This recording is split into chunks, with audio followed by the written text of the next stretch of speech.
I just wanted to get on here and talk about 10 things you can do while you're single. So let's get to it. All right.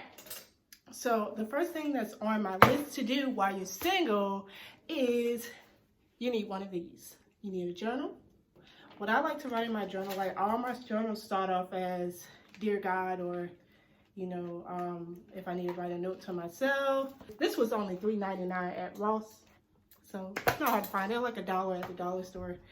But I wanted to talk about the journal life, and the reason why is because this is the most important thing as far as what you will need being single. And you need to write down your dreams and your goals, what your plans are for your future. Do you plan on having children? Do you want to go travel?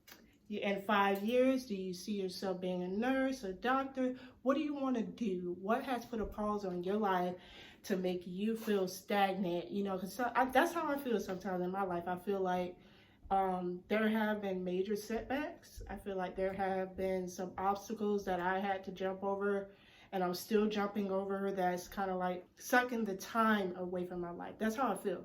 Even though like God may see different and he may just say, you might just need to relax. But sometimes we get in our own thoughts and we're like, man, like, could I really be doing more with my life? So I'm just here to let you know, write down your goals, write down the things that you want to see yourself doing the next year, in the next week, whatever you choose to do.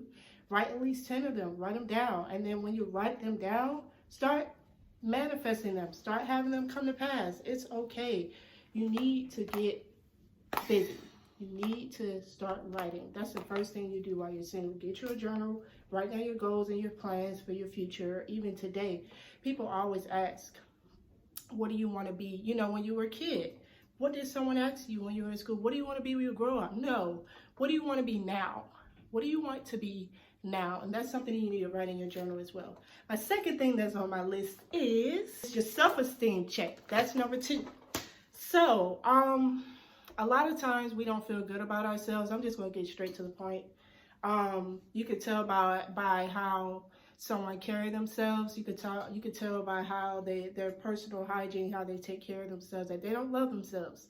And it could be because of personal experiences that you've had in your life that cause you not to, keep up with yourself, keep your hair done, smell good, and things like that. And what do you think of yourself? Do you think that you're a failure? Do you think that you're not going to get far in life? Do you think that this is it for you? Do you think that this stumbling block here is where you're supposed to stay?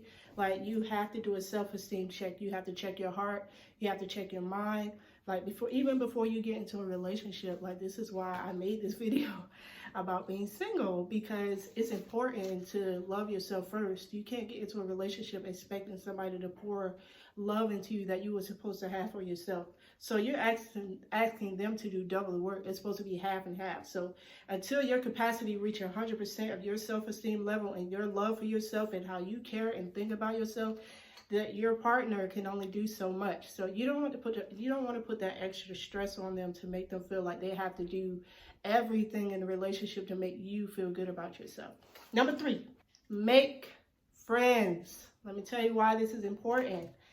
A lot of times we become antisocial. Some of us like to be in our own bubble. Some of us don't like talking to people. We need to make friends.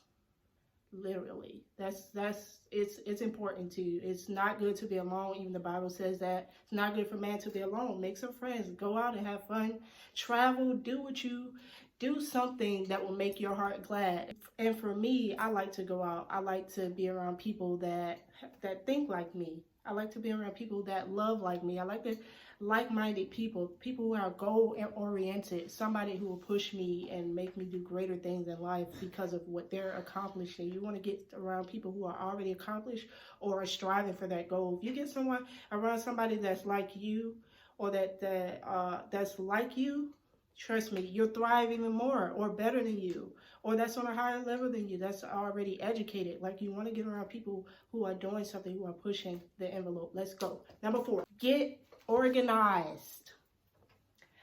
One of the main things that I have to work on is being organized as an adult. Y'all, I'm 28 years old. I have 2 kids, and like, I'm all over the place with my time. I'm all over the place with my room. I'm all over the place with my home. I'm all over the place with my children. Like if I just take the time out and just organize everything, my life would be so much easier, and so would yours. Just organize, get organized, because it's important, especially if you want to get into a relationship with a man or woman. And I'm speaking from a woman's point of view and a man's point of view. You want to get into a relationship and then you're not organized. You get what I'm saying? So it's definitely one of the most important things you could possibly do as a single person is get organized in your mind, your time, your thoughts, your finances. I'm talking about credit, everything, because you want to go into a relationship ready to be stabilized. You get what I'm saying? You want to be stable going in. You don't want to get in and, you know, either your spouse is already there, like everything organized with them, they got their finances together, and then you're like, dang, like I'm a bag that they got to drag along. You don't want to be that. You want to be right with them or above them. Like, just get yourself organized. And let's go to number 5. Travel solo. You definitely want to take a trip by yourself. Now, me personally, I've never done this before. I've had my kids with me. I drive a 6-hour trip out to Atlanta. I live in Jacksonville, Florida. But I like taking those trips because, I mean, it's just, it feels good to know that you can do something alone. You know what I'm saying? Like, you don't have to have anybody with you to go. It feels refreshing. You know, you get to clear your mind. There's no added stress. There's nobody asking you where you at, what you doing. Like, it's just that peaceful moment, serenity, meditation, and you just take it all in and you're just alone. It's okay to go on a trip by yourself. Let's go. Let's do this. We gotta get on the ball. All right, number 6. Unplug. Let me tell you why I say this, because I've run into a lot of people who are so fixated on doing this and doing that and having 1,000 and a million things to do at one time, and they never get a chance to rest. They never get a chance to sleep. They never get a chance to tell anybody else that you know what, I love you today. You know what, you look good today. You know what, they don't get a chance to experience, to have love or kindness reciprocated back to them. They don't have time to sit down and have family moments or be with friends. Like, unplug and unwind. It's important, and because if you get into a relationship and you're constantly running and doing things, and you don't make time for that person, most likely you're going to end up breaking up, or if you get married, you're going to end up getting a divorce. So this one is important too. So just find time to sit down and think and unwind and unplug from everything that you usually do in your life and take a break. Just chill. It's all right. Number 7, try something you've never tried before. You don't have to do the same thing every day. Change your hobbies. Listen to a new song. Do a new dance. Learn a new dance. It's all right. Like, I've been trying to learn this new renegade dance, and I think I'm getting it. You know, just learn something new. You can learn a new language. You go to a different country. Go somewhere you've never been before. Like, try something new. Like, and it's so refreshing when that happens, because then you're like, wow, your mind will start opening up to other possibilities and other things that are out there to do. Like, it's the same routine that you're in, and then when you finally break out of that shell, you're like, wow, like, I've been missing out on the world. I know I have, and I'm ready for number 8. Get involved with something you've always been passionate about. Have you ever, like, when you were a kid, you always wanted to do something like art? Like, I used to draw, and I wanted to be a fashion designer. I always thought that fashion fit me. I always thought that beauty fit me, because I always liked drawing clothes. I was always drawing people. I was always drawing things. It doesn't matter what it was. I was really good at it. And then by the time I'm 28, and that was around like 19 years old. So that was over 11 years ago. I allowed time to kind of pull that away from me, you know, like circumstances and things in my life, and even the experiences that I've had as a single mom. You know, the struggles of life, I allowed that to take that away from me. And I'm not going to say take the gift, because I still have the gift, but I mean take that zeal, you know, that excitement that I had to do that. And all right, number 8, hone your social skills. I'll tell you why. I'm not a very talkative person. when people are around me. I don't like crowds. I don't like talking to people at all, honestly. That's why my job, I don't have to talk to people. I'm just on the computer all day. However, closed mouths don't get fed. You can sit there in front of somebody and think about something that you want to ask them, and it could change your life if you do open your mouth and say something. I think some of you know what I'm talking about. Closed mouths don't get fed. So definitely you want to hone your social skills. You want to open up more. You want to be able to talk, learn how to talk to people. If you learn how to talk to people, it'll take you far, because a lot of places and things that you want to do is going to take connections. And if you don't open your mouth and be confident in what you're saying and be confident in yourself, then guess what? You're not going to get the connections that you need. And so hone your social skills and be confident in yourself. Be confident in what you say. Number 9, treat yourself to something nice. Rather it be a dinner, go get your nails done. Me as a single mom, I can't tell you the last time I had my nails done.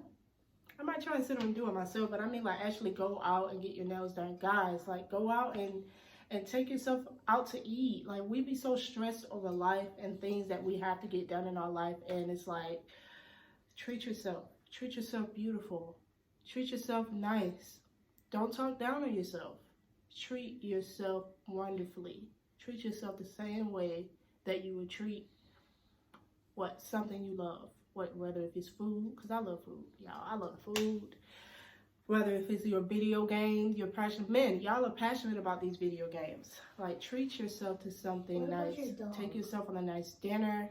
Take yourself to a movie.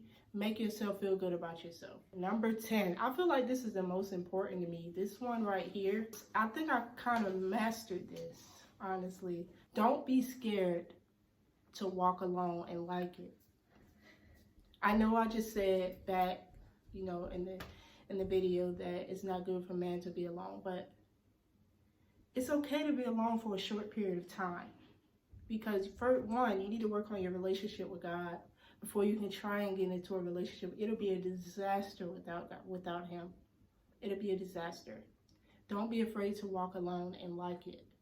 It's okay. Like, most of us have never experienced being alone. We've been in relationships all of our lives. We've never enjoyed being alone. You can enjoy that. I'm not saying all relationships are stressful, but all relationships do have their ups and downs. But I'm saying that walking alone in a time like this, especially in quarantine, you have so many things you can get accomplished within yourself. Like, you examine your heart, examine yourself.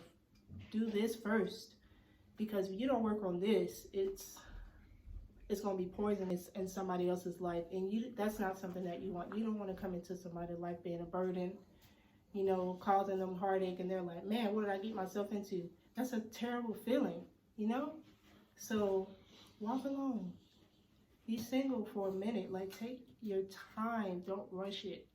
And I understand some of us have been scarred, and we come up in a different environment where both parents aren't in the household. You know, some of us didn't have fathers, some of us didn't have mothers, so we don't know how to be alone. We look for love in all the wrong places. We cling to women or men. We got to get over that. We have to heal. Walk alone and heal. It's okay. That is my video for the day. Just get you a journal. Write these 10 things down that you can do while you're single. You know, like, it's important. And I love you. Thank you for watching. Like, comment, and subscribe, and I'll see you later.